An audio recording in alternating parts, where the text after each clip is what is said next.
monologue from one of Benjamin Franklin's speeches.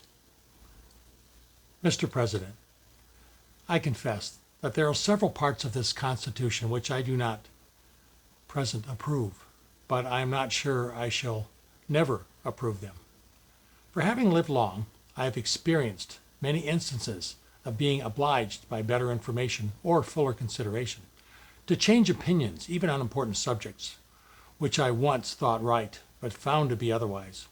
It is therefore that the older I grow, the more apt I am to doubt my own judgment, and to pay more respect to the judgment of others. Most men, indeed, as well as most sects in religion, think themselves in possession of all truth, and that whatever others differ from them, it is so far error.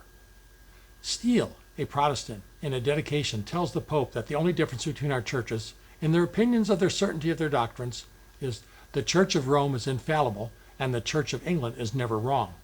But though many private persons think almost as highly of their own infallibility as of that of their sect, few express it so naturally as a certain French lady who in a dispute with her sister said, "I don't know how it happens, sister, but I met with nobody but myself, and they're always in the right."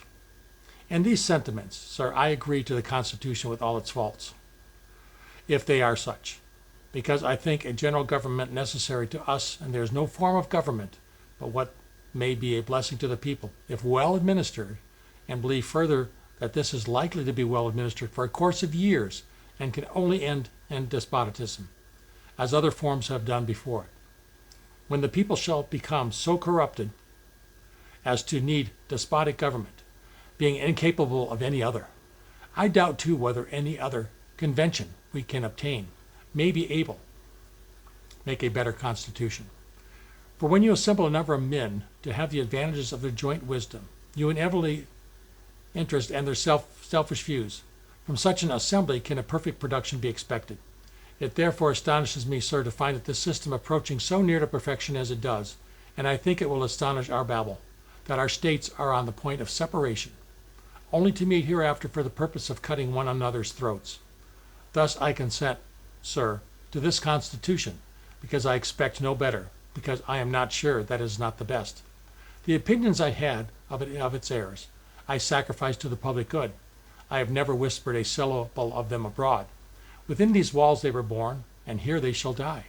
If every one of us, in returning to our constituents, were to report to the objections he has had to it, and endeavor to gain partisans in support of them, we might prevent it being generally received, and thereby lose all the salutary effects and great advantages resulting naturally in our favor among foreign nations, as well as among ourselves, from our real or apparent unanimity.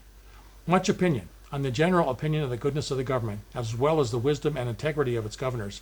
I hope, therefore, that for our sakes, as a part of the people and for the sake of posterity, we shall act heartily and unanimously in recommending this Constitution, if approved by Congress and confirmed by the conventions, wherever our influence may extend, and turn our future thoughts and endeavors to the means of having it well administered. On the whole, sir, I cannot help expressing a wish that every member of the convention who may still have objections to it would, with me on this occasion, doubt a little of his own infallibility, and to make manifest our unanimity, put to name on this instrument.